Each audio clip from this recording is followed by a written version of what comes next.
సమయంలో దేవుని మాటలు మనం అందరం కూడా వింట కొరకై దేవుని సముఖంలో దేవుని మందిరంలో ఆయన మనకు అనుగ్రహించిన సమయమందు పాటల ద్వారా దేవుని మయంపరచడము, వాక్యం చేత దేవుని ద్వారా పొందవలసిన ఈ పొందుట కొరకై ప్రార్థన చేస్తున్నాం.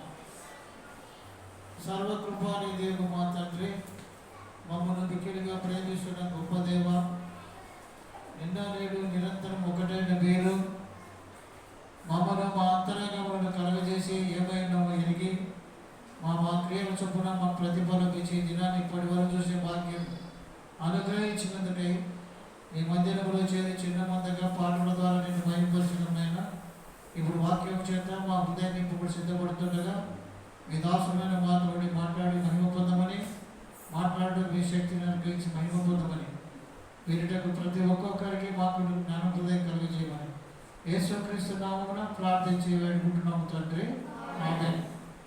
మంచిది ప్రేమైన వాళ్ళు ప్రభు గారికి అందరికీ వందనాలు. మరి ఈరోజు ఈ సమయంలో పాటలు పాడినాం కదా, ఆ పాటలలో ఇప్పుడు ఒక పాట పాడినారు, కొత్త పాట చాలా బాగుంది, చాలా సంతోషం. ఇంకా కొత్త కొత్త పాటలు పాడడం కూడా చాలా మంచిది, హృదయానికి ఆనందాన్ని తృప్తినిస్తుంది. ఇప్పుడు యేసయ్య యేసయ్య అనే పాట చూడండి.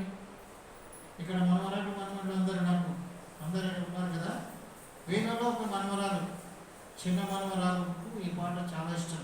ఆ పాట వస్తే ఆ పాప యేసయ్య అంటే ఇంకా అయిపోయింది, మొత్తం యేసయ్య యేసయ్య యేసయ్య అని చేతులెత్తి ఎప్పుడు దేవుని మహిమపరుస్తుంటుంది. యేసయ్య యేసయ్య ఆ పాట. అట్లాగా ఇప్పుడు పాట పాడుతుంటే ఆమె ఆరాధ్య జ్ఞాపకం వచ్చింది. ఆరాధ్య కూడా ఎప్పుడు కూడా ఆ పాట మీద ఎక్కువ ఇష్టం ఉంటుంది. ఎందుకంటే చిన్నపిల్లలైనా పెద్దవాళ్ళైనా ప్రభువునందు భయభక్తులు కలిగి జీవించడంలో ప్రయాసపడితే ఆ ప్రయాస ప్రభువునందు వ్యర్థం కాదు. ప్రభువునందు మనం జీవించే వరకు ఉంటే దేవుని పిల్లలు మనం ఎక్కడ ఉంటామో అక్కడ ఆయన ఉంటాడు. అక్కడ ఉన్న స్థలంలో ఆయన ఉండే స్థలంలో మనం కూడా ఉంటాము అని చెప్తుంది స్వార్థ 12వ అధ్యాయం చెప్తున్నాం మనం. అందువరకే దేవుని మాటలో జెఫన్యా గ్రంథము 3వ అధ్యాయము 17వ వచనంలో దేవుడు సెలవిస్తున్న జెఫన్యా ద్వారా ప్రవక్త అయిన జెఫన్యా 3వ అధ్యాయము 17వ వచనంలో చూడండి, ఎవరి దగ్గర ఉంటాడంట? మీ దేవుడైన యెహోవా మీ మధ్య ఉన్నాడు. ఎవరి మధ్య? అందరిలో ఉంటాడు, కానీ ప్రత్యేకంగా తన పిల్లల మధ్య ఉంటాడు. తల్లిదండ్రులు పిల్లలకు దూరంగా ఉన్నప్పుడు, పిల్లలు తల్లిదండ్రులకు దూరంగా ఉన్నప్పుడు పిల్లల మనసు తల్లిదండ్రుల మీద ఉండవచ్చు, ఉండకపోవచ్చు, కానీ తల్లిదండ్రుల మనసు పిల్లల మీద ఖచ్చితంగా ఉంటుంది, వాళ్ళు ఎంత దూరంలో ఉన్నారో కదా అని. ఎందుకంటే దేవుడు తన పిల్లలుగా ఉండాలని మనం ఏర్పాటు చేసుకున్నాడు. భౌతికంగా తల్లిదండ్రులమైన మనకు, శరీర సంబంధమైన తల్లిదండ్రులు మనకు, మన పిల్లల మీద మన మనసు ఏ విధంగా ఉంటుందో ఆత్మలో దేవుని పిల్లలుగా ఎవరైతే నడిపించబడతారో వారి మధ్య ఆయన ఉంటాడు. అందుకే వారిని నడిపిస్తాడు. రోమపత్రిక 8వ అధ్యాయం 14 వచనంలో ఆయన మధ్యలో ఉండేవాడుగా ఉన్నాడు. మన మధ్య, నీ మధ్య, నీ కుటుంబం మధ్య, నీ భర్తతో, నీ పిల్లలతోనూ, నీతోనూ, నీ భార్యతోనూ, మీ మధ్య ఏమున్నాడు? దేవుడు ఉన్నాడు. యెహోవా మీ మధ్య ఉన్నాడు. ఎంత మంచి మాట అండి. ఆయన శక్తిమంతుడై ఉన్నాడు. దేవుడు మన మధ్యలో ఉండి మనం ఏం చేస్తున్నాడంటే శక్తిమంతుడిగా ఉన్నాడు. ఆయన చేసే పని తన పిల్లల మధ్య ఉండి రక్షించేవాడుగా ఉన్నాడు.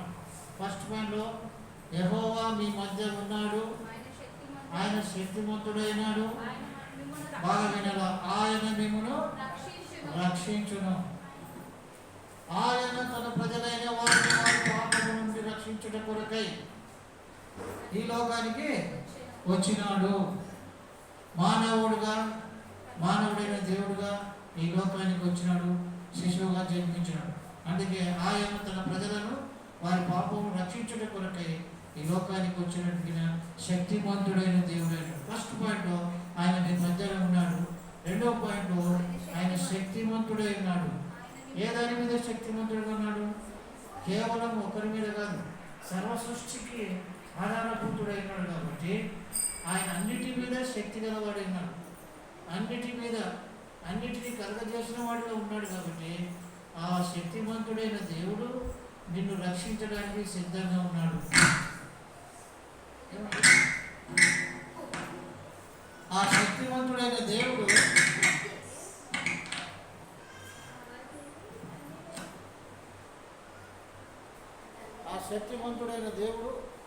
ఆ శక్తిమంతుడైన దేవుడు ఎటువంటి స్థితిలో ఉన్నా కూడా మన మధ్యలో ఉంటాడు. మనం ఎటువంటి స్థితిలో ఉన్నా మన మధ్యలో ఉంటాడు. నిన్నటి రోజు దైవజనుడు శనివారం ఆదివారం చెప్పాడు, నేను నశించిపోవటం నీకు చింత లేదా? నశించిపోతున్నాను, నీకు చింత లేదా అన్నాడు. ఎవరు మాట్లాడారు? ఎప్పుడు యేసుప్రభు ధోనిలో ఉన్నా కూడా యేసుప్రభు వారితో కూడా ఉన్నాడు, యేసుప్రభుతో కూడా ఉన్నారు. కానీ వాళ్ళు ఏమన్నారు? భయపడిపోతే వాళ్ళని ఏమన్నాడు? ఏమన్నా కానీ తుఫాను గద్దించినాడు కదా.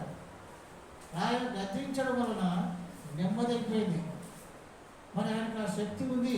ఆయన అందుకే శక్తివంతుడు, ఆయన ఉన్నతమైన వాడు, ఆయన ఆది అంతమైన వాడుగా ఉన్నాడు. కాబట్టి ఆయన శక్తివంతుడు అయినాడు. ఆయన మిమ్మల్ని రక్షించేవాడు. ఆయన ఆ తుఫాను వచ్చినప్పుడు వారితో కూడా ఉండి వారిని రక్షించినాడు అక్కడ.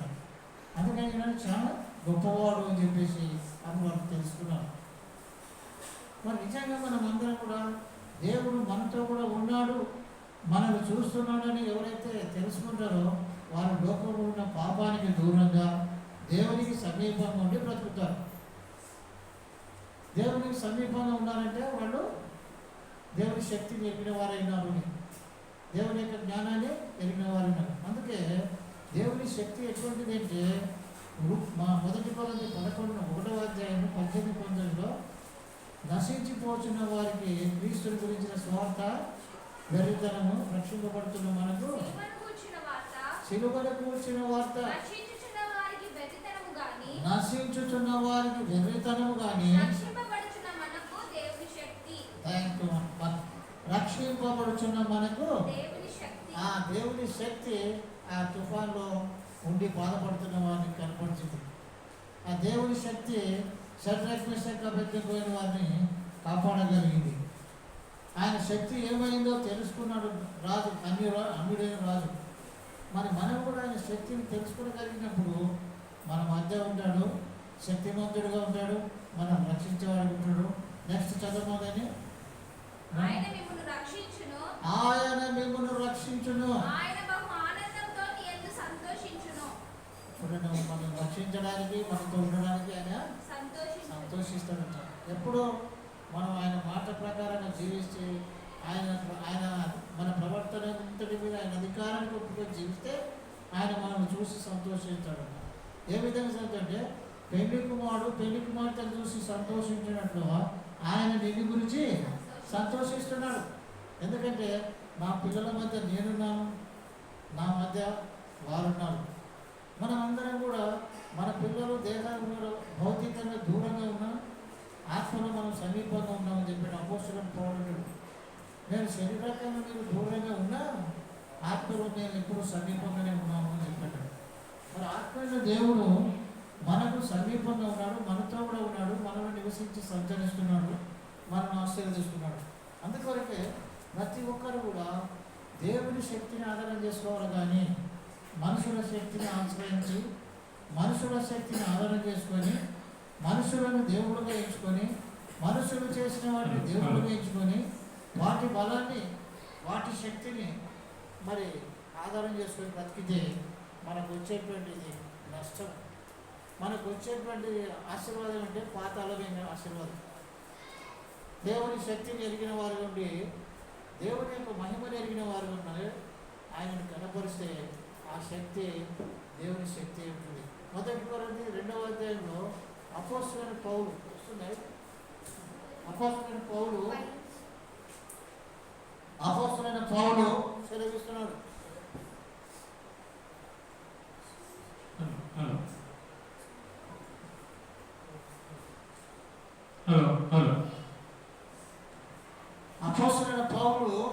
కొరింథీయులకు రాసిన పత్రిక 2వ అధ్యాయంలో మొదటి నుంచి చదువుతూ చూడండి. ఎవరిని ఎవరు ఆధారం చేసుకున్నారంట?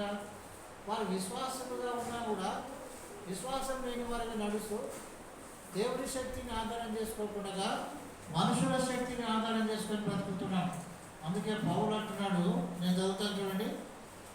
సహోదరులారా, నేను మీ ఎదురుకు వచ్చినప్పుడు వాక్చాతుర్యంతో కానీ జ్ఞానాతిశయంతో కానీ దేవుని మర్మము మీకు ప్రకటించుచు వచ్చిన వాడను కాను. ఓ కొరింథీలోని సంగమా, కొరింథీ పట్టణంలో ప్రజలారా, నేను సువార్త ప్రకటించడానికి వచ్చినప్పటి నుంచి కూడా నేను ఏం చేశాను? వాక్చాతుర్యంతో కానీ జ్ఞానాతిశయంతో కానీ దేవుని మర్మం మీకు ప్రకటించుచు వచ్చిన వాడును కాను. దేవుని మర్మం, దేవుడు నాకు ఇచ్చిన తలాంతును మీకు ఇచ్చిన. ఎట్లా ఇచ్చాడ? నేను యేసుక్రీస్తును అనగా సిలువ వేయబడిన యేసుక్రీస్తును తప్ప మరి దేనిని మీ మధ్య నిలకుందునని నిశ్చయించుకుని. మన మధ్యలో అపోస్తలుడైన పౌలు ఎట్టున్నాడంటమ్మా? తీసుకరా, మన మధ్యలో అపోస్తలుడైన పౌలు ఎట్లా ఉన్నాడని చెప్పాడు అడగ చూడండి. నేను యేసుక్రీస్తును అనగా సిలువ వేయబడిన యేసుక్రీస్తును తప్ప మరి దేనిని మీ మధ్య నిలకుందునని నిశ్చయించుకుంటుని. దేనిని కూడా లోక సంబంధమైన వాటికి దూరంగా దేవునికి దగ్గరలో ఉండి ఆశీర్వాదం పొందాలని వినగారు చెప్పేవారు ఆశీర్వాదాలు పొందాలని వారి మధ్యన ఉండినప్పుడు సువార్త తప్ప వేరేది ప్రకటించలేదు. అందుకే యెహోవా మీ మధ్యనే ఉన్నాడు. ఆయన శక్తివంతుడైనాడు, మిమ్మల్ని రక్షించడానికి సిద్ధంగా ఉన్నాడు. ఆయన నిన్ను చూసి బహుగా ఆనందించేవాడుగా ఉన్నాడు. అందుకే ఆనందించండి. విశ్వాస విషయంలో వీరులుగా ఉండండి. విశ్వాస విషయంలో క్రీస్తు యేసునందు సద్భక్తి కలిగి జీవించండి. అప్పుడు ఆయన మిమ్మల్ని బట్టి, నన్ను బట్టి, మనందరి బట్టి సంతోషించేవాడు ఉంటాడు, ఆనందించేవాడు ఉంటున్నాడు. 3వ వచనం చూడండి. మరియు బలహీనతతోనూ భయముతోనూ ఎంతో వణుకుతోనూ మీ యొక్క ఉండి నేను ఉంటున్నాడు అపోస్తలుడైన పౌలు. మీ విశ్వాసము, ఆయన వాళ్ళందరూ ఏం చేసినారంటే అక్కడ వాళ్ళ విశ్వాసం అంతా కూడా మనుషులను ఆధారం చేసుకొని బతుకుతున్నారు. పైకి భక్తి గల వారిగా ఉన్నారు, దేవుని శక్తి ఆశ్రయించిన వారిగా ఉంటున్నారు. కాబట్టి పౌలు అంటున్నాడు ఇక్కడ, మీ విశ్వాసము మనుషుల జ్ఞానమును ఆధారము చేసుకొనక దేవుని శక్తిని ఆధారం చేసుకొని ఉండవలనని నేను మాటలాడినను, సువార్త ప్రకటించినను, జ్ఞానయుక్తమైన తీయని మాటలను వినియోగింపక పరిశుద్ధాత్మయు దేవుని శక్తియు కనబరచు దృష్టాంతంలోనే వినియోగించింది.